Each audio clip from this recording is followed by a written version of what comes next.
हो जाते हैं इसी मिट्टी में। जलने के बाद भी, फूकने के बाद भी कुछ भी कर लो, इसी चले जाता, ऊपर कोई नहीं जाता। तो ऊपर का डर निकाल दो। पहली बात, अगर ऊपर कोई है तो वो सरकार है, जो कानून बनाकर आपका भला कर सकती है और जो कानून ना बनाकर आपको बर्बाद कर सकती है।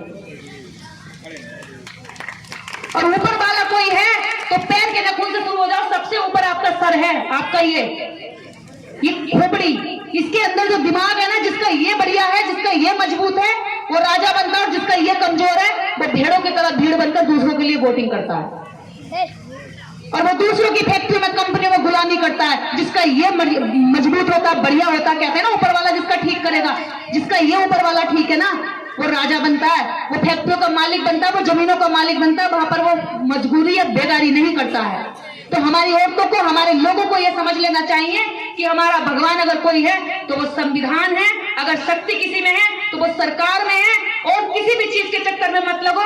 अगर आप ताकत से कुछ पा सकते हो तो वो एकता से पा सकते हो। आपस का भाईचारा बढ़ाओ, लड़ाई झगड़े छोड़ दो, किसी के कहने में आकर के अपने भाई से नफरत मत करो, अपने भाई के प्रति प्यार रखो, और दुश्मन पर नजर बनाकर रखो कि ये है जिसने हमें नीचे गिराया। कि मैं इस देश में आज तक गुलाम हूं तो क्यों हूं? किसने बनाया? किसने कहा कि मैं नीच हूं? किसने कहा कि मैं जमीनों पर हक नहीं रख सकता? किसने कहा कि मैं प्यार नहीं रख सकता? किसने कहा कि मैं सुरक्षा नहीं कर सकता?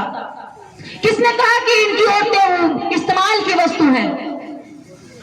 किसने कहा कि इनके लड़के तो सताने के लिए, लठ बजाने के लिए काम आते हैं? उनकी मालिश हमारे लड़के करेंगे, और जब वो मजबूत हो जाएंगे तो उल्टा लठ हम पर बजाएंगे। ये हमें रास्ते बदलने पड़ेंगे।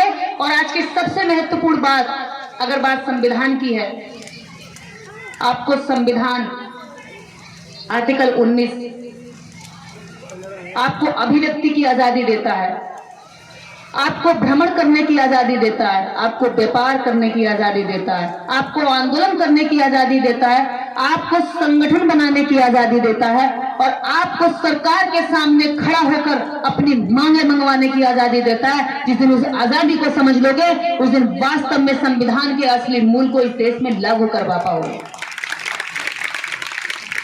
करेंगे तो हम देखेंगे कि वो पुलिस वाला बेटा जिसको मां ने पाल कर बड़ा करके पुलिस ने भर्ती कराया, देखेंगे वो अपनी लाठी कैसे इन औरतों पर चलाएगा। जिस बच्चे को, जिस बेटे को मां ने तैयार करके, और इस समाज ने हमेशा पंडित जी ने दबाया शूद्र जी को, शूद्र जी ने दबाया महिला जी को। दबाने के लिए उन्हें भी तो कुछ चाहिए था, सुख उठाना था वही दबाने का। बड़े दबाए गए थे लंबे समय से, तो हमारे पुरुषों ने भी सोचा कि थोड़ा हम भी देखें दबाने का मजा क्या होता है। इन्होंने भी औरतों को दबा लिया। जिस संस्कृति की तुम दीने हाँकते हो, लंबी चौड़ी चौड़ी, और गुरुकुलों की, वो पता है क्या थे? पेड़ के नीचे बैठ करके एक चुटिया वाला 5 चुटिया वालों को पढ़ाता था, ये इनके गुरुकुल थे।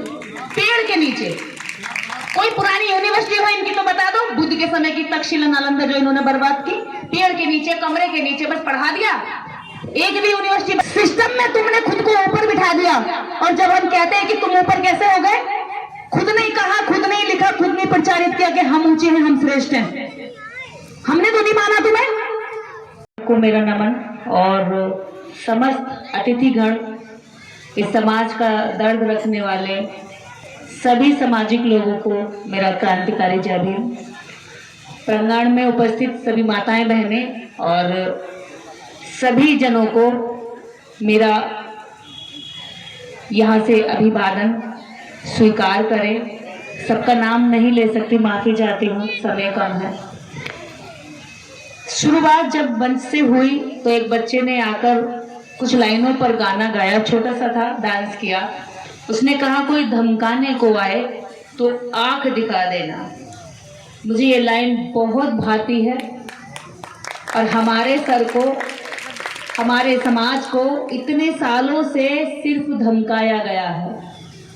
और आज भी जब हम संविधान की बात कर रहे हैं तो आज भी धमकाया जाएगा। कुछ लोगों को यहाँ से जाने के बाद धमकाया जाएगा। बड़ा बोल रहा था वहां, तो बड़ी ताली बजा रहा था। और धमकाया भी किसके नाम पर गया? जो इस दुनिया में है ही नहीं। सबसे बड़ा फ्रॉड हमारे लोगों के साथ हुआ, सबसे बड़ा भ्रष्टाचार, सबसे बड़ा घोटाला इस देश के SC OBC लोगों के साथ हुआ। किसने किया? उन लोगों ने किया जिन्होंने आपके दिमाग में, पैंथर भाई साहब ने कहा, भय डाला। भय किसका? पुनर्जन्म के कर्म का। तू अगर इस जाति में पैदा हुआ है नीच, तो ये तेरा पिछले जन्म का कर्म है भैया, ये तो तुझे भुगतना ही पड़ेगा। जबकि जाति खुद ने बनाई। उनके जो मुखिया हैं वो भी इस बात को कबूल कर चुके हैं कि जाति पंडितों ने बनाई। मैं नहीं कहती हूँ, हम तो कहते थे तो FIR करके जेलों में डाल देते। उन्हीं के मुखिया ने कहा है कि जाति पंडितों ने बनाई। आप तो कम से कम अपने कान खोल लो कि जिसने जाति बनाई है उसी ने धर्मशास्त्र बनाए, उसी ने ईश्वर की और देवी देवताओं की गणना की है ताकि आपको डराया जा सके। इतना डर कि कुत्ते से डर, बिल्ली से डर, पत्थर से डर, हर जगह डर बिठा दिया। और डर का उपाय क्या बताया? पंडित जी को भोजन दान करो, पंडित जी को दक्षिणा चढ़ाओ, सारा दुख कट जाएगा। मुकदमा नहीं जीत पा रहे हो, इसका बड़ा कर्रा उपाय है, कर देंगे, जल्दी बता दो। वहां से घूम के आना, ये हवन होगा, इतना पैसा चढ़ा दो, इतना खर्चा होगा, ठीक है कर देंगे। जबकि बताना ये चाहिए था कि जुडिशरी में तुम्हारे जज ही नहीं है तो तुम्हारे फेवर में केस कौन देगा, डिसीजन कौन देगा? कोर्ट में तुम्हारे वकील नहीं है तो तुम्हें मुकदमा जिताएगा कौन? वो ये नहीं बताएगा कि अपने समाज में वकील तैयार करो और जज तैयार करो। वो बताएगा लाओ एक कपड़ा ले आना घर से लाल रंग का, उसको देखूंगा उसमें क्या है। कोई बला चढ़ा दी है किसी ने कर दिया है, कर दिया शब्द बड़ा चलता है इस समाज में, कर दिया। अरे किसी ने नहीं किया, खुद की बुद्धि को तुमने उनके पैरों में निछावर कर दिया, इसलिए उनके हिसाब से चलते हो, उनके कहने से चलते हो। आज संविधान की अगर हम बात करें, सबसे ज्यादा चुनौतियां हमारे समाज ने झेली। इतनी चुनौतियां, अपराध भी उसके ऊपर होता है और थाने में जाकर के आंखें भी उसी को दिखाई जाती है। बहुत बंदा क्या हुआ तेरे साथ पता? जिस प्रशासन को हमारी सुरक्षा के लिए लगाया गया था, हमारे लोग उसी से कांपते हैं। वर्दी वाला देख कर ही हमारे लोगों का डर के मारे पसीना निकल आता है। और बाबा पुजारियों को देख करके उनको भयमुक्त हो जाते हैं कि ये मेरी सुरक्षा कर देगा। जबकि असली दुष्ट वही है देश के, समाज के। छोटे मोटे नहीं है, बड़े बड़े मगरमच्छ हैं। महिलाओं के साथ एक दिन में 7-7 महिलाओं के साथ दुराचार करते हैं, जेल में जाते हैं और वहां जाके जुर्म कबूल करते हैं कि हाँ करते थे। हमारे लोग भी बड़ा भर भर के ट्रॉली ट्रैक्टर बाबाओं के यहाँ अपनी बेटियों को ले जाते हैं, बहनों को ले जाते हैं और बाद में कहते हैं कि भैया बाबा बहुत बुरा है, रेप कर दिया। क्यों लेकर जाते हैं? इनको लेकर जाइए ऐसे सामाजिक कार्यक्रमों में जहां से इनको असली ताकत मिलेगी।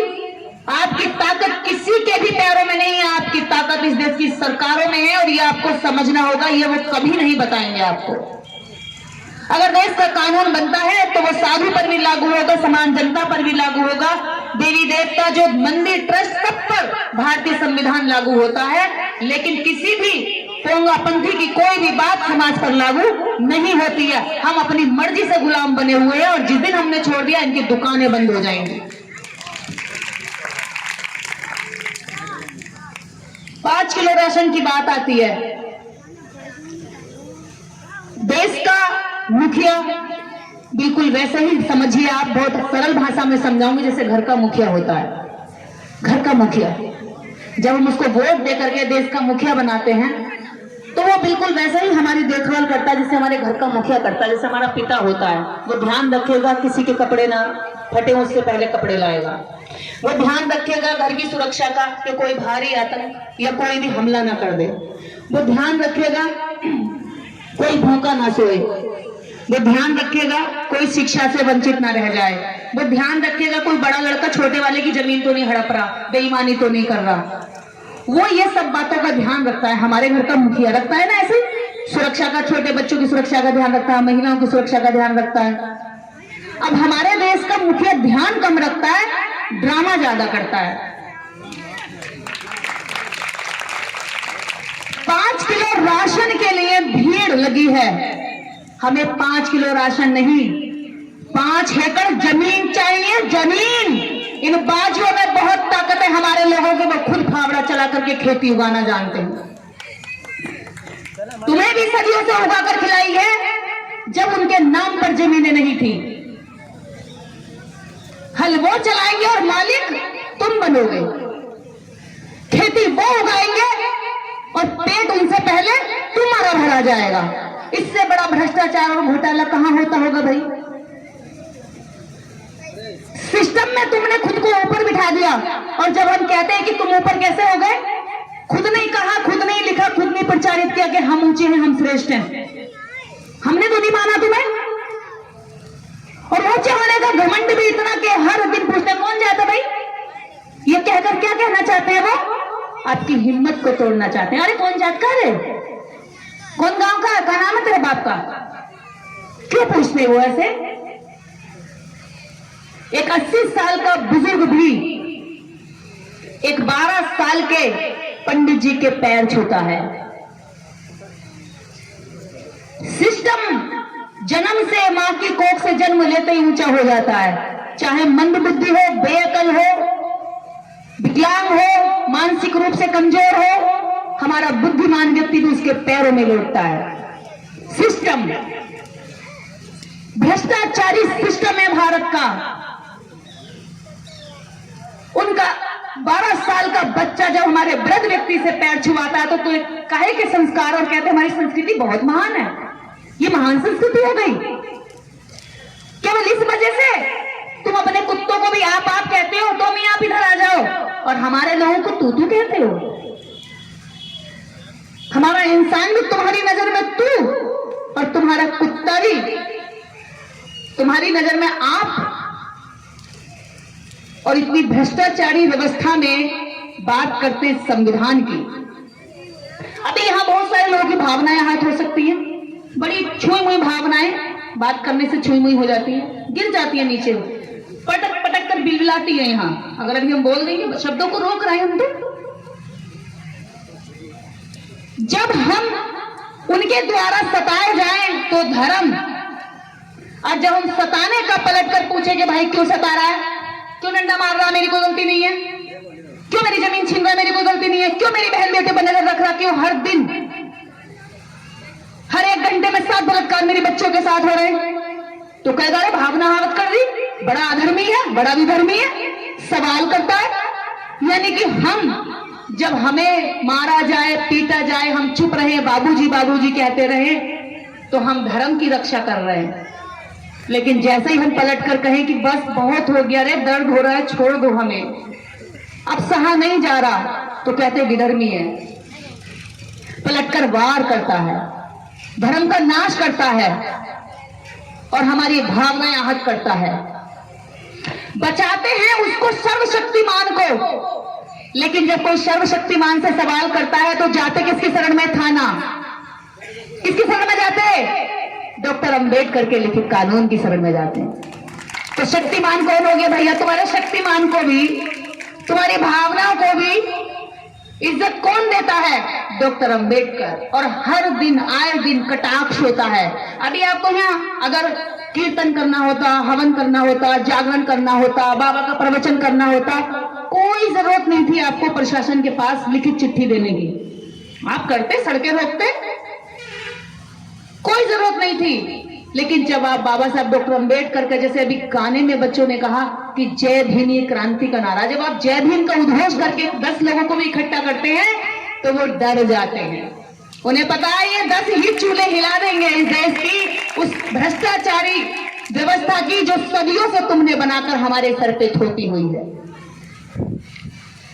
भाई साहब अभी बोल रहे थे, ढोल गवार पशु शूद्र नारी सकल ताड़ना के अधिकारी। जब हमने कहा धर्म में हम धर्म में मानते हैं, हम विश्वास रखते हैं, तो कहा बहुत बढ़िया। जब हमने तुम्हारे धर्म ग्रंथ नहीं पढ़े, उनमें झांक के नहीं देखा कि चल क्या रहा है, तो तुमने कहा बहुत बढ़िया, बहुत बढ़िया, आशीर्वाद दे दिया, बच्चा पैदा हो गया, आशीर्वाद दे दिया, शादी हो गई, आशीर्वाद दे दिया, नौकरी मिल गई। अब यही लोग जब पूछ रहे हैं कि भाई धर्म में हमें गाली क्यों लिखी, तो वो कह रहे हैं कि नहीं, ताड़ने का अर्थ पढ़ाना है। अब पूछना यह है कि 1947 से पहले कितने शूद्र पढ़े लिखे थे, कितनी स्त्रियां पढ़ी लिखी थी, कितने यूनिवर्सिटी और कॉलेजेस महिलाओं के लिए खुले थे। अगर शूद्र और स्त्री को पढ़ाना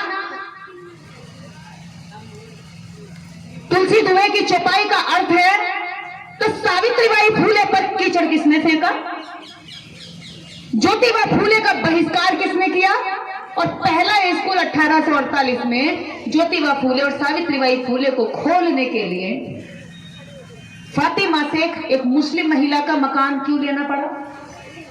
यूनिवर्सिटी बनाते ना, जिस संस्कृति की तुम दीने हाँकते हो लंबी चौड़ी चौड़ी, और गुरुकुलों की वो पता है क्या थे, पेड़ के नीचे बैठ करके एक चुटिया वाला 5 चुटिया वालों को पढ़ाता था, ये इनके गुरुकुल थे, पेड़ के नीचे। कोई पुरानी यूनिवर्सिटी हो इनकी तो बता दो, बुद्ध के समय की तक्षशिला नालंदा जो इन्होंने बर्बाद की, पेड़ के नीचे कमरे के नीचे बस पढ़ा दिया। एक भी यूनिवर्सिटी बताओ इनकी खोली गई। सावित्रीबाई फूले की खोली गई, आज भी पुणे में स्थापित है, चाहे वो इन्होंने खंडर कर दी।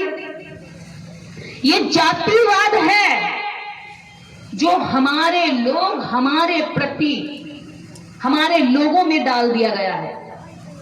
धानु कोई, कोयली, मौर्य, शाक्य, चमार, जाटक, रविदसिया, इन सब के अंदर भी डाल दिया है। और इसी जातिवाद का फायदा वहां पर बहुत अच्छे तरीके से उठाया जाता है। लेकिन अब वो दिन दूर नहीं है, लोगों ने कह दिया कि बस भाई हमें तो हिसाब चाहिए, इतने लंबे समय तक तुमने यहां रखा, अब हमें भी ऐसे पलट दो, हम जा रहे हैं ऊपर, तुम यहाँ नीचे आ जाओ जरा कुछ साल के लिए।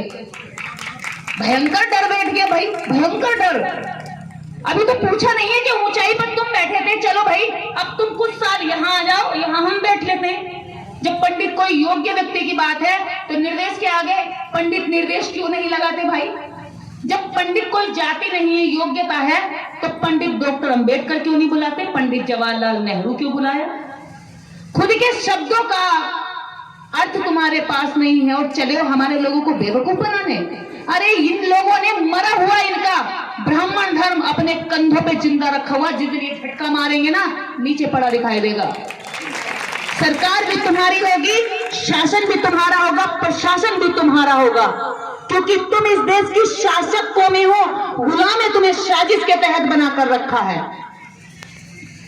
और भारतीय संविधान यही कहता है, बाबा साहब डॉक्टर अंबेडकर ने जो वोट का अधिकार दिया, अगर भारतीय संविधान की सबसे खूबसूरत चीज मैं मानूं तो इस देश के अंदर एक गरीब का भी वोट वही है और एक अमीर का भी वोट वही है, एक करोड़पति का भी वोट वही है और एक झोपड़ी झुग्गी में रहने वाले का भी वोट का अधिकार एक ही है। सबको समान एक वोट का अधिकार है। और बगावत करने का हक करोड़पति को भी इतना ही है सरकार के सामने, और झोपड़ी झुग्गी में गरीबी में रहने वाले व्यक्ति को बगावत करने का हक अधिकार इतना ही है। लेकिन जरूरत यह है कि आपको समझना होगा कि लड़ाई कहां लड़नी है। भाई से लड़ाई नहीं लड़नी है, पड़ोसी से लड़ाई नहीं लड़नी है, किसी व्यक्ति जाति से लड़ाई नहीं लड़नी है। लड़ाई लड़नी है सिस्टम से, जो सिस्टम आपको नीच कहता है और आगे तक नीचे रहने के लिए मजबूर करता है। हम यहां भी कह देना चाहते हैं, हमारी लड़ाई किसी व्यक्ति से नहीं, किसी वर्ग से नहीं, किसी समुदाय से नहीं, किसी धर्म से नहीं। हमारी लड़ाई है उस सिस्टम से जिन्होंने कहा गया कि हम धर्म में ऊंचे हैं। और एक चीज सुन लो, यहां पर खुलकर बोल रही, प्रशासन भी सामने है, हिंदू कोई धर्म नहीं है। इस भारत के अंदर धर्म है तो ब्राह्मण है, और अगर हिंदू कोई धर्म है तो धर्म शास्त्रों में लिखा हुआ कहीं भी हिंदू शब्द दिखा देना, कहीं इनके शब्दों का उच्चारण नहीं। सुप्रीम कोर्ट ने खुद माना है कि हिंदू शब्द मुगलों द्वारा दी गई गाली है। चोर, लुटेरा, उचक्का, काफिर, दास। क्या हम चोर हैं? क्या हम चोर हैं? हाथ उठा के खड़े बताओ, हाँ या ना। क्या हम चोर हैं? चोर हैं? क्या हम काफिर हैं? क्या हम लुटेरे हैं? क्या हम दास हैं? जब हम नहीं है तो हम कैसे कहते हैं, कॉलर उठा के गर्व से कहो हम हिंदू हैं? इसका मतलब वो हमें क्या बनाना चाहते हैं? चोरों का, लुटेरों का समाज बनाना चाहते हैं, और बाद में कह देंगे तो है ही चोर। पहले हमें उस गाली का उसका मतलब नहीं बताएंगे, पहले हमें उसमें लिपटा देंगे उस पर गर्व करा देंगे और बाद में अर्थ बताएंगे कि इसका अर्थ तो ये है। अब आप फिर शाय कर जाओगे, शर्म आएगी। तो शर्मिंदा होने से पहले ही सच्चाई को जान लो। किसी हिंदू भी, किसी भी धर्म ग्रंथ में हिंदू का शब्द नहीं है। खुद रामचरितमानस में तुलसीदास ने कहीं हिंदू शब्द का उच्चारण नहीं किया है। मनुस्मृति में कहीं पर भी हिंदू शब्द का अर्थ, हिंदू का मीनिंग या हिंदू शब्द का कहीं पर प्रयोग नहीं किया गया है। और आप लोगों को हिंदू नाम से गर्व करवाते हैं, कहते हैं अरे भैया अगर मोदी जी ना आए तो कोई और आ जाएगा, कौन आएगा जो काट डालेगा, गाजर मूली की तरह। ऐसे करके डर बिठाया जाता है लोगों में। हम इस देश में रह रहे हैं, इतने खूबसूरत तरीके से रह रहे हैं। हमारा पड़ोसी अगर कोई अब्दुल है तो वो हमें, अगर हम भूखे हैं और हम उससे कहें कि भाई आज सब्जी नहीं है और हमसे मांगे, मना कर देगा, वो दे देगा। इस देश के अंदर लोगों में इतनी भावना है, अगर कोई बच्चा भूखा है और कोई सब्जी वाला, फल वाला खड़ा है तो उसके पास पैसे नहीं है तो वो एक अमरूद तो उठा के ऐसे देता कि ले खिला ले। ये इस देश की संस्कृति को इस तरह से नष्ट कर देना चाहते हैं। चोर, लुटेरे, काफिर और दासों का समाज बनाना चाहते हैं। हम ना तो चोर हैं, ना लुटेरे हैं, ना दास हैं, ना काफिर हैं। इसलिए हम, अगर हमारी मूल पहचान कोई है तो वो बौद्ध धर्म की है, बौद्धिस्ट होने की है। सवाल यही उठता है कि जब हम चोर नहीं है, लुटेरे नहीं है, इनके बनाए प्रपंच के जाल के अंग नहीं है, हिस्सा नहीं है, तो फिर हम क्या हैं? हम बौद्ध हैं। इस देश के अंदर सरयू नदी में कत्लेआम करके हजारों बौद्ध भिक्षुओं की गर्दनें फेंक दी गई। बौद्ध सभ्यता को नष्ट कर दिया गया। गर्भवती औरतों तक को जान से मार दिया गया कि अगर ये बच्चे को जन्म देंगी तो क्रांतिकारी बच्चा पैदा करेंगे, बौद्धिस्ट विचारों से तैयार करेंगे। आज फिर से वो लोग डरा डरा करके हमें, हमारी सभ्यता को, हमारी सोच को, हमारे महापुरुषों की मेहनत को बर्बाद कर देना चाहते हैं। क्या हम ये मेहनत बर्बाद होने देंगे?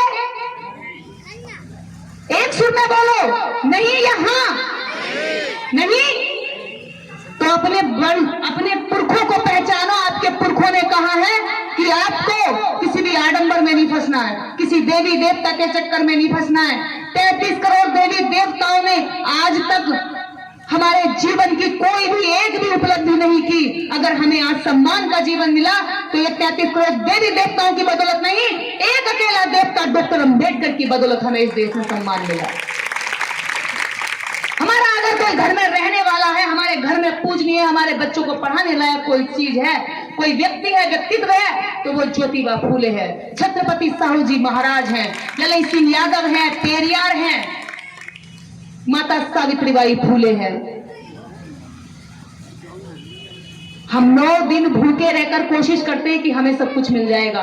सरकार 9 दिन में 9 कानून ला करके आपका सब छीन लेगी। कुछ कर लोगे? पहली चीज ये है, हम लोग अभी आंदोलन खड़ा कर रहे हैं कि हमें 5 किलो राशन नहीं, 5 एकड़ जमीन चाहिए। इस देश की भूमि में हमारा हक होना चाहिए।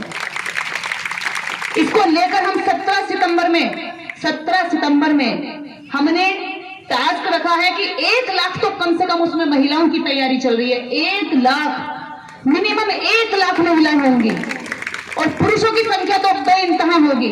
तैयारी शुरू हो गई है, डेली उसकी मीटिंगें चल रही है। एक ही हम लोग बात करेंगे, हमें भीख नहीं भागीदारी दे दो। हम तुम्हें भीख देने लायक खुद हो जाएंगे जब हमारी जेब में पैसा होगा तो। हमें राशन नहीं, हमें भाषण नहीं, हमें भूमि में हमारे नाम के पट्टे दे दो। बहुत सारी बंजर भूमियां पड़ी हैं जहां हमारे लोग बंजर भूमि पर भी हाथ चलाकर उसकी छाती को फाड़कर उसमें अनाज उगाने की क्षमता रखते हैं। इस देश में अगर हमारे वोटों से सरकारें बनती हैं तो हमारे बच्चों की शिक्षा समान करो। अमीर के बच्चे का स्कूल और मेरे बच्चे का स्कूल अलग अलग अगर हुआ तो हम इन सरकारों को वोट नहीं देंगे। जब वोट एक है तो स्कूल का कोर्स अलग अलग क्यों है भैया? पहले हमारे बच्चों को कहां से कबूतर पढ़ाते हो और अपने बच्चों को कहां से कंप्यूटर पढ़ाते हो, फिर कहते हो कि आओ कंप्यूटर में बैठ करके एग्जाम दो। जिसने कभी कंप्यूटर देखा ही नहीं हो एग्जाम कैसे देगा? उसके बाद भी कड़ी संघर्ष से जब वो वहां पहुंच जाता है तो कहते हैं अरे आरक्षण की वजह से आ गए हो। अब आरक्षण की कहानी सुन लो। पूरे भारत में 130 करोड़ की आबादी है और 130 करोड़ की आबादी में आरक्षण जिन नौकरियों में होता है, सरकारी नौकरियों में, सरकारी नौकरियां केवल भारत के अंदर 40 लाख हैं।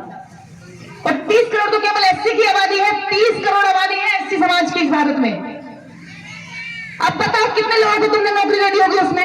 अब इसमें भी जो मलाई खाने वाली पोस्ट होती है, मलाई मतलब जानते हो, भ्रष्टाचार, डंडा मार के पैसा निकालना, कलम चला के पैसा ले लेना, टेंडरों में पैसा निकाल लेना, सड़कें बनती तो पैसों पर भ्रष्टाचार करना। 10 साल में चलने वाली सड़क 2 साल में टूट के गड्ढे पड़ जाते हैं उसमें 5-5 मीटर। जहां भ्रष्टाचार की पोस्टें होती हैं वहां पर भी वही बैठते हैं चुटिया वाले पंडित जी। शूद्र का आटा शूद्र का घी भोग लगाए पंडित जी। और हमारी औरत तो बड़ी जल्दी आ जाती हाथ दिखा के उनके झांसे में। अरे कभी बताया उन्होंने कि तुम्हारे हाथ में सीएम बनने का योग है? कभी बताया उन्होंने कि तुम्हारे हाथ में इस देश में क्या कहते हैं एमपी एमएलए बनने का योग है? क्या योग बताते बताओ। हर लड़की ने हाथ दिखाया होगा कुंवारी थी जब, बिल्कुल बढ़िया पति मिलेगा, मिलता है शाम को झूलता हुआ आया हुआ, बढ़िया मिलेगा। हर लड़की व्रत करती है लेकिन शादी के बाद फिर कहते तू मर क्यों नहीं जाता कमबख्त। पूरे रात दिन मनौती मांगती हैं लेकिन बच्चों की किताबों में कभी झांक कर नहीं देखती कि बच्चा पढ़ क्या रहा है। मनौती मांगने से कुछ नहीं मिला ना मिलेगा। अपने बच्चों के बैग में झांक के देखो कि वो क्या पढ़ रहा है, कितना पढ़ रहा है। टीचर के पास जाकर बात करो कि मेरे बच्चों को पढ़ना है। और इससे भी बड़ी चीज सरकार से मांग करो, जब वोट एक है, मिशन एक है, तो कोर्स 2 जैसे क्यों हैं? कोर्स भी एक होना चाहिए। तेरे बच्चे का कोर्स भी और मेरे बच्चों का कोर्स भी एक जैसा होना चाहिए। हमारी ये 2 मुख्य और राष्ट्रीय मांगे जिस पर हम पूरे भारत में आंदोलन चला रहे हैं, जिसमें हम मुख्य भूमिका में महिलाओं को रखेंगे, क्योंकि उनकी लाठी हम पर पड़ने के लिए एकदम तैयार बैठी रहती है। अगर हमारे पुरुष आगे जाते हैं तो 56 तरह के मुकदमे लगा देंगे, जिंदगी बर्बाद कर देंगे। वो कानून का उपयोग नहीं दुरुपयोग करने के लिए जल्दी तेज कदम बढ़ाते हैं। तुरंत फोन आ जाता प्रशासन पे ऊपर से एमपी साहब का, मुझे नहीं पता, कल जेल में चाहिए। नौकरी करनी है बेचारे को, लगाएगा मुकदमे, ठोकेगा, करेगा अंदर, क्योंकि नौकरी करनी है ना उनको। नौकरी किसके कंट्रोल में चलती है? शासन के। जब ऊपर से मालिक आदेश करता है तो यहां पर वो उस काम को करता है। तो आप पे झूठे मुकदमे लगा करके जेलों में डाल दिया जाएगा, गोलियों से चला दिया जाएगा, लाठियों से बांध दिया जाएगा। लेकिन जब इस आंदोलन में हम लोग महिलाओं को आगे करेंगे तो हम देखेंगे कि वो पुलिस वाला बेटा जिसको मां ने पाल कर बड़ा करके पुलिस ने भर्ती कराया, देखेंगे वो अपनी लाठी कैसे इन औरतों पर चलाएगा। जिस बच्चे को, जिस बेटे को मां ने तैयार करके, और इस समाज ने हमेशा पंडित जी ने दबाया शूद्र जी को, शूद्र जी ने दबाया महिला जी को। दबाने के लिए उन्हें भी तो कुछ चाहिए था, सुख उठाना था वही दबाने का। बड़े दबाए गए थे लंबे समय से, तो हमारे पुरुषों ने भी सोचा कि थोड़ा हम भी देखें दबाने का मजा क्या होता है। इन्होंने भी औरतों को दबा लिया।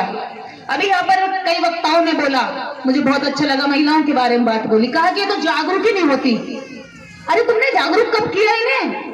जिस दिन से इन्हें कार्यक्रमों में लाने लगो, देखो इनमें से संख्याएं निकलने लगी है, देखो इनमें से टॉपर निकलने लगी है, देखो इनमें से अम्बेडकरवादी बेटियां निकलने लगी है, सावित्रीबाई फुले बनने लगी है। इन्हें लाओगे नहीं, समाज से नहीं जोड़ोगे, कार्यक्रमों में नहीं शामिल करोगे, तो इन्हें पता कैसे चलेगा चल क्या रहा है। वो तो यही सोचेंगे कि अम्बेडकर पुरुषों के नेता, हमारा कोई लेना देना ही नहीं। ऐसा मुझसे कई महिलाओं ने कहा कि सामाजिक आंदोलन है हमारा नहीं है, ये तो पुरुषों का काम है, वो चले गए। आपने बताया नहीं तो उनको पता कैसे चलेगा? आपकी औरतों का उन्होंने सिस्टम देख लिया। आप जाओगे कमाने के लिए, सुबह काम करने निकल गए, दिन भर थके हुए। अब जब पैसा लेकर आओगे इकट्ठा करके तो कहां ले जाओगे? पैसा कमा के लाओगे पूरे दिन मेहनत करके तो कहां ले जाओगे वो पैसा बताओ? घर को। और घर में कौन बैठी है? मनुवाद की एजेंट लाओ। और मनोवान की एजेंट यहां से लेंगी, बच्चे की पेंसिल बाद में लाएंगी, पहले बाबा के चढ़ा के आएंगे। जो उसमें उपाय बताया पहले उसका सामान खरीद के लाएंगी, फिर उस पर काम करेंगे। 4 बातें बताएगा, मेहनत बहुत करती हो, फल नहीं मिलता। तुम सबके साथ अच्छा करती हो, तुम्हारे साथ सब बुरा करते हैं। एक दुष्ट व्यक्ति भी अपने आप को अच्छा मानता, मैं भी अच्छा मानती हूँ। एक बुरे से बुरा व्यक्ति भी कौन अपने आप को अच्छा नहीं मानता बताओ? चोट लुटेरे से ही बात करोगे तो वो भी कहेगा मैं भी अच्छा हूँ। डाकू अंगुली माल का जब तक हृदय परिवर्तन नहीं होता तो वो खुद को भी अच्छा समझता था। हर कोई व्यक्ति खुद को अच्छा समझता है। और वो साइकोलॉजिकल 4 सवाल, पैसा बहुत आता है, रुकता नहीं है। तुम सबके साथ अच्छा करती हो, तुम्हारे साथ सब बुरा करते हैं। तुम्हारे घर की तरक्की इसलिए ना हो रही क्योंकि किसी ने कुछ करवा दिया। अब बस दिमाग सनक गया यहीं से। बहन भाई सब घर के अंदर सब पे शक जा रहा है, ये हो सके और ये होगा, उस दिन बड़ी बंदी थी इसने कराया कुछ, और दिमाग के अंदर ये डालकर आपका बहन चारा तोड़ दिया, आपका भाई चारा तोड़ दिया, और टूटे हुए समाज को बहुत आराम से पीटा जा सकता है और लूटा जा सकता है। ले गए लूट कर। हमारे पुरुषों ने महिलाओं की वैल्यू कम समझी है। जिस दिन समझोगे, मान्यवर कांशीराम साहब ने समझी थी महिला होती क्या चीज है, आपको 4 बार मुख्यमंत्री दे दी, मुख्यमंत्री की कुर्सी दी आप लोगों को 4 बार। मान्यवर कांशीराम साहब ने समझा था कि महिला होती क्या चीज है। बाबा साहब अम्बेडकर ने समझा था कि महिला क्या ताकत होती है, इसलिए हिंदू कोड बिल की जिद पर अड़ गए। हिंदू कोड बिल जब लागू हुआ तो इस देश के अंदर बहन मायावती तभी मुख्यमंत्री बन पाई। बहन मायावती के जैसी बहुत सारी महिलाएं और भी जिन्होंने आगे कदम बढ़ाया, वो MP बनी, MLA बनी, कलेक्टर बनी, बड़ी बड़ी पोस्टों पर गई। महिलाओं की पावर को समझा ज्योतिबा फूले ने। उन्होंने देखा कि इन महिलाओं में जितना भी बुराई है, कुरीतियां हैं, वो सब इनसे निकालनी बहुत जरूरी है, क्योंकि इनके हाथ में हमारे बच्चे हैं और ये बच्चों में उस विचारधारा को पालन पोषण करती है जिससे हम लड़ाई लड़ रहे हैं रात दिन। इसलिए उन्होंने क्या करा, सावित्रीबाई फूले को तैयार किया। आप लोग समाज में सावित्रीबाई फूले ढूंढने निकले, अरे ज्योतिबा फूले बनिए तो सही, हजारों सावित्रीबाई फूले निकल पड़ेंगी काम करने के लिए। आप समाज में मायावती ढूंढते हैं, अरे कांशीराम बनिए तो सही, हजारों मायावती चल पड़ेंगी कांशीराम के पीछे काम करने के लिए। लेकिन आपको पहला स्टेप चलना है, मंजिल चाहिए, सीढ़ियों पे नहीं चढ़ना है, जहां से आपको मेहनत करनी है। हमारे महापुरुषों ने मेहनत का रास्ता बताया, मेहनत का रास्ता बताया मिलजुल कर, और हम मेहनत कर रहे हैं आपस में, एक दूसरे को मारकर, पीटकर और नीचे दिखाकर। ये हमें रास्ते बदलने पड़ेंगे। और आज की सबसे महत्वपूर्ण बात, अगर बात संविधान की है, आपको संविधान आर्टिकल 19 आपको अभिव्यक्ति की आजादी देता है, आपको भ्रमण करने की आजादी देता है, आपको व्यापार करने की आजादी देता है, आपको आंदोलन करने की आजादी देता है, आपको संगठन बनाने की आजादी देता है, और आपको सरकार के सामने खड़ा होकर अपनी मांगे मंगवाने की आजादी देता है। जिस दिन उस आजादी को समझ लोगे, उस दिन वास्तव में संविधान के असली मूल को इस देश में लागू करवा पाओगे। सबसे बड़ी ताकत इन महिलाओं को बता देती हूँ। आप किसी भी जगह जाने से पहले ये पूछना बाबाओं से कि भैया ये बताओ, हमें पंडितानी बनवा दो जरा, कोई भी उपाय हो तो हम कर लेंगे। ये जो नीचता का दंश है ना, ये बड़ा ही बुरा होता, हमसे ना झेला जाए। एक बार किसी पंडित को पकड़ के जो भी उपाय करता हो उससे पूछ लो, क्या बना सकता है वो है? तो कहे का मंत्र में ताकत है उसकी। आपके सवाल करते उनके मंत्र छू मंत्र हो गए। अरे उनके मंत्र, उनकी नसबंदी तो उस दिन हो गई थी जिस दिन बाबा साहब डॉक्टर अंबेडकर में संविधान सभा में संविधान लिख कर दिया था। आप फिर भी उन मुर्दों के पीछे पड़े हो। ताकत यहाँ है। अगर ये ताकत आपने जान ली तो आप ताकतवर बन सकती हैं, और अगर नहीं जानी, जितना देर करोगे अपने बच्चों का नुकसान कर रही हो। इस समाज के युवाओं से भी मैं कहना चाहती हूँ, दिन भर टिकटॉक और बेकार की चीजों के साथ अपना टाइम खराब करने की बजाय, अपना डाटा खर्च करने की बजाय सरकार की नीतियों को पढ़ो, अंबेडकरवाद के विचार को पढ़ो, फूले पेरियार के विचार को पढ़ो, उन विचारों को पढ़कर लोगों तक बताओ कि हम ये हैं, हम कायर नहीं हैं। हमारे महापुरुष इस देश के शासक रहे और हमें फिर से शासक बनना होगा। शासक बनने के लिए हमारी एकता बहुत ज्यादा जरूरी है। एक दूसरे का, जहां भी आपको देखे कोई काम कर रहा है, अगर जय भीम का नारा दिख जाए तो बस समझ लेना कि ये हमारा आदमी, उसके साथ लग जाओ। अगर बाबा साहेब की तस्वीर लग जाए और कोई आपकी शिक्षा की बात करे, आपके सम्मान की बात करे, उसके साथ लग जाओ। वो जरूर आपका दर्द रखता होगा। यहाँ जितने भी मंच पर बैठे ना, ये सब उसी दर्द से पीड़ित है, और उसी दर्द के पीड़ित लोगों ने ये सभा बनाई और इन्हीं लोगों ने आज इस कार्यक्रम का आयोजन किया, क्योंकि उन्हें ये दर्द है कि मेरा समाज क्यों अपने रास्ते पर नहीं चल रहा। ये आप लोगों की लड़ाई के लिए कुछ मुट्ठी भर लोग रात दिन लगे पड़े हैं, रात दिन मेहनत कर रहे हैं। इनके ऊपर हमेशा खतरे की तलवार लटकी रहती है। कब इन्हें झूठे मुकदमों में जेल डाल दिया जाए, कब इनके बीवी बच्चों पर हमला कर दिया जाए, कब इन्हें सड़क चलते गोली मार दी जाए, इनका कोई भरोसा नहीं होता। इनके इतने ऊपर खतरा मंडराता रहता है।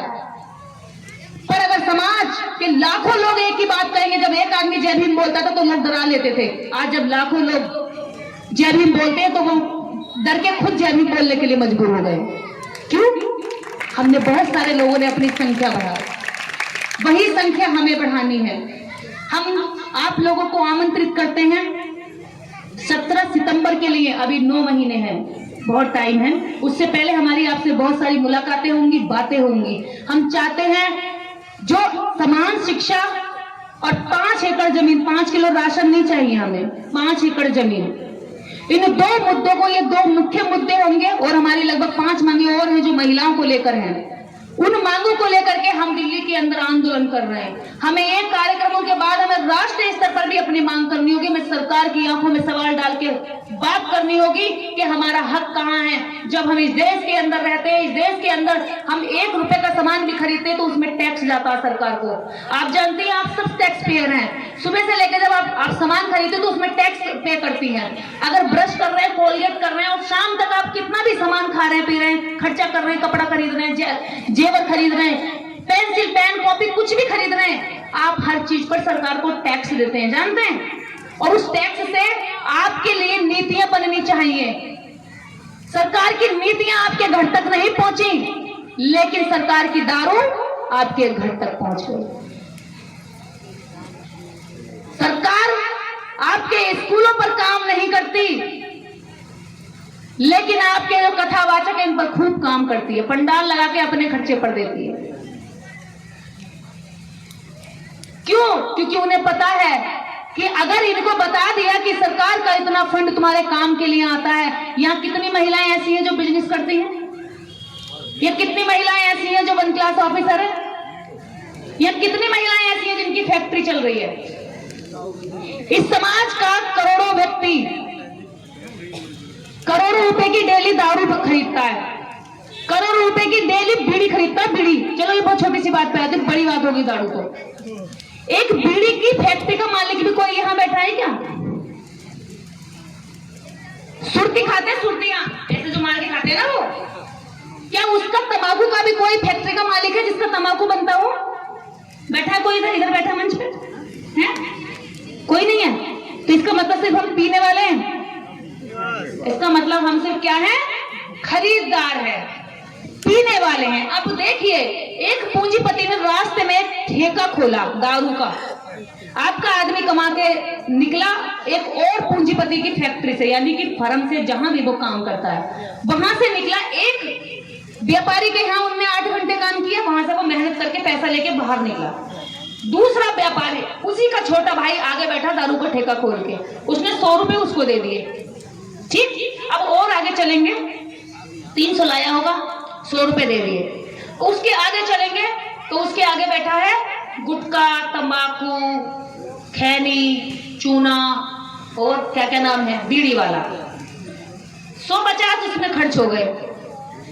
अब वो घर जाते जाते वहां से, जहां से काम करके निकला और जहां तक उसका घर है, ये सफर है इसका, वहां से जब यहां तक आता अपने घर तक, तो उसको कम से कम 4 व्यापारी, 5 व्यापारी इस तरह के मिलते हैं जो रास्ते में उससे उसकी जेब का पैसा बहुत आसानी से ले लेते हैं। ठीक, अब वो घर पहुंचा, घर जाकर बहुत कम पैसा बचा, 150 रुपए जो बचे। अब बीवी कही खाना दे, कपड़ा दे, पैसा दे, बच्चे की फीस दे, नहीं बचा, मैं नहीं देता, है ही नहीं, दे ले, जेब झाड़ ले, होगी बात।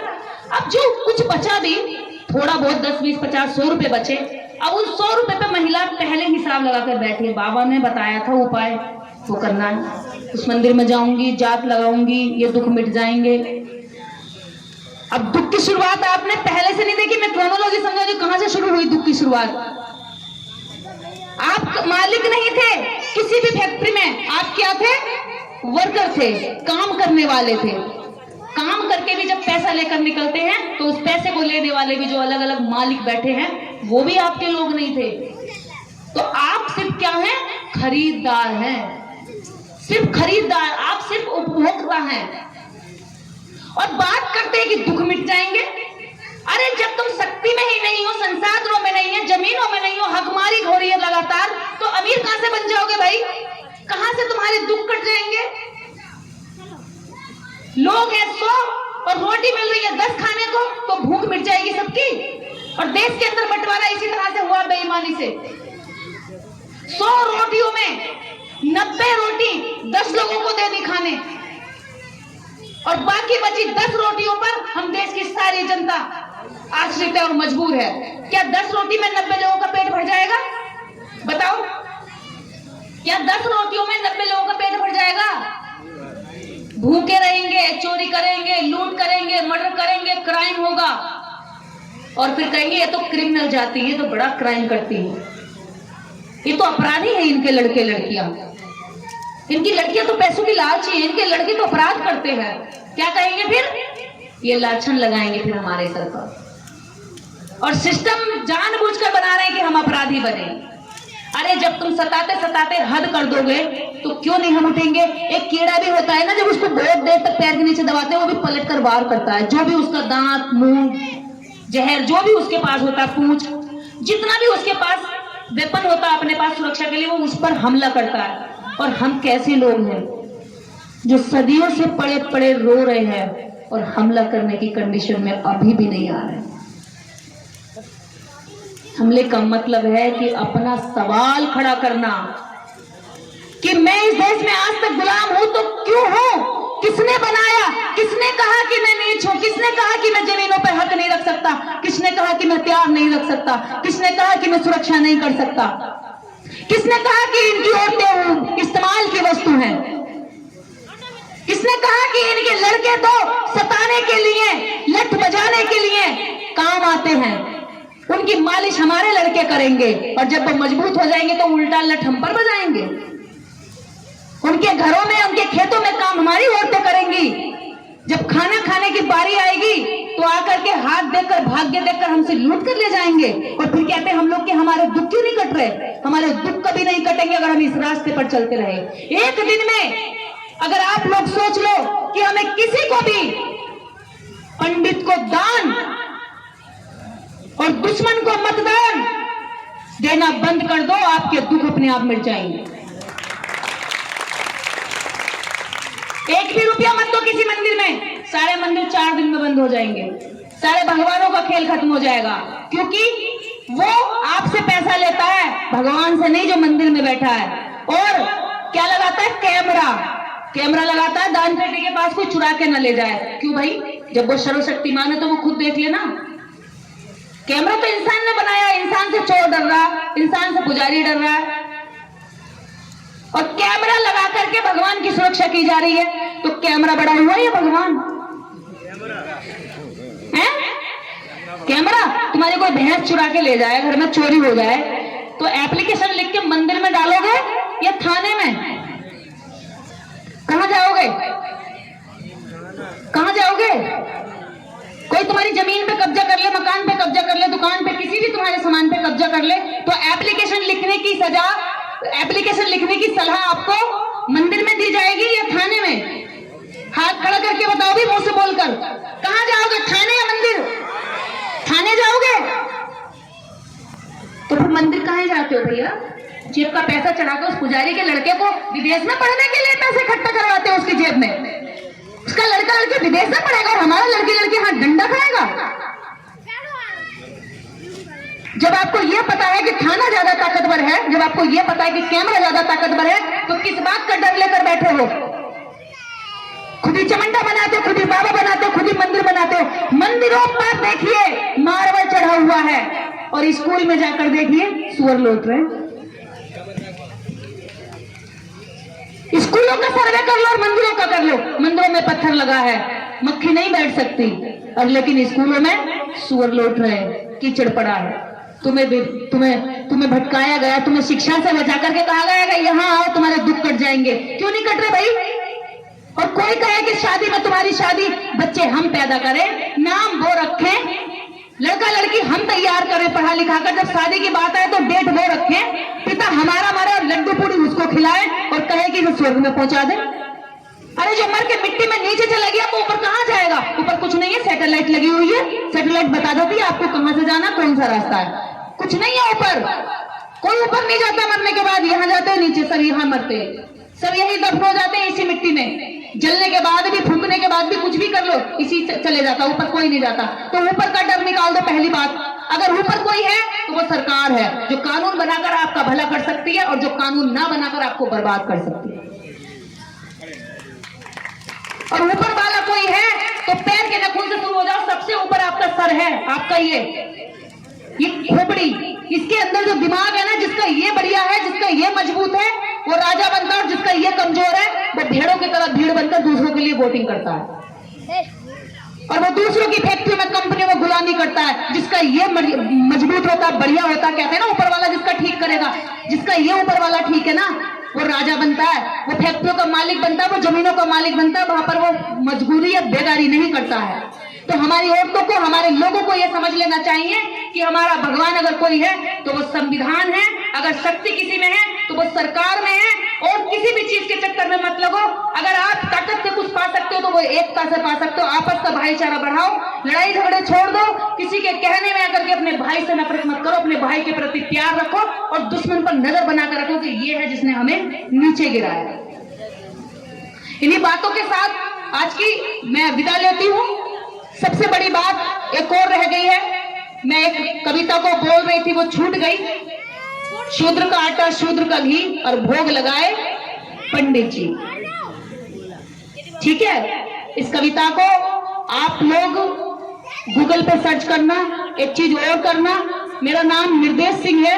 आपको बहुत सारी चीजें, आज बहुत ज्यादा थकी हुई हूँ, मैं पूरा रात से सोई नहीं हूँ, सर हिल रहा है, मुझे भी नहीं पता क्या मैंने बोला क्या है, लेकिन इतना विश्वास है कि जो बोला होगा हित में बोला होगा।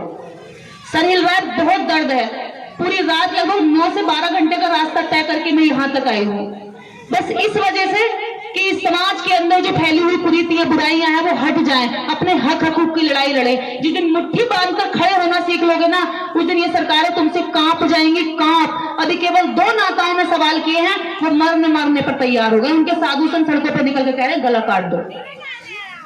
बताइए, जब आप उनके आगे जी हजूरी करते हैं, हाथ जोड़ते हैं, पैर पकड़ते हैं, तब तो आप उनके धर्म के हिस्सा दिखाई देते हैं, लेकिन जैसे ही अपने हक अधिकार की बात शुरू कर देते हैं, वैसे वो कहते हैं कि इनको मार डालो, इनकी जीभ काट लाओ, इनका सर कलम कर लाओ।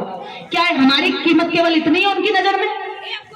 आप सवाल खड़े करिए, आपके बच्चों का भविष्य आपको देखना है, कोई बाबा नहीं देखेगा, उन्हें सिर्फ आपके पैसे से प्यार है। मेरा नाम निर्देश सिंह है, आप गूगल पर सर्च कर सकते हैं, फेसबुक पर सर्च कर सकते हैं, वहां से हमें बहुत सारी चीजों को सुन सकते हैं, पढ़ सकते हैं। और जो हम मूवमेंट चलाने जा रहे हैं, हम समान शिक्षा का एक कोर्स है, एक वोट है, एक नेशन है, तो हमारे बच्चों का, तुम्हारे बच्चों का कोर्स भी किताबों का एक जैसा होना चाहिए, भेदभाव नहीं चलेगा, पहला। और दूसरा, हमें 5 किलो राशन नहीं, 5 एकड़ जमीन प्रत्येक महिला के नाम पर होनी चाहिए। इस आंदोलन को हम बहुत तेजी से मजबूत कर रहे हैं और दिल्ली के अंदर इसको खड़ा कर रहे हैं। आपकी आवाज ये गांव देहातों से उठा करके दिल्ली तक ले जाने का हम काम करेंगे, बस हमारा साथ बनाए रखिए। इसलिए कह रही हूँ कि आप सोशल मीडिया पर फॉलो करेंगे तो आपको आंदोलन का पता चलता रहेगा। यहाँ पर बहुत सारे साथी युवा खड़े हैं, ये सारे लोगों के हाथों में फोन है, इन फोनों की ताकत को समझो। 10-15 हजार का फोन ये आपकी करोड़ों की बात, करोड़ों की आवाज ऊपर ले जा सकता है, जिस दिन आप इकट्ठे होकर के इस पर लिखना शुरू करेंगे। इसी के साथ जय हिंद, सबका मंगल हो।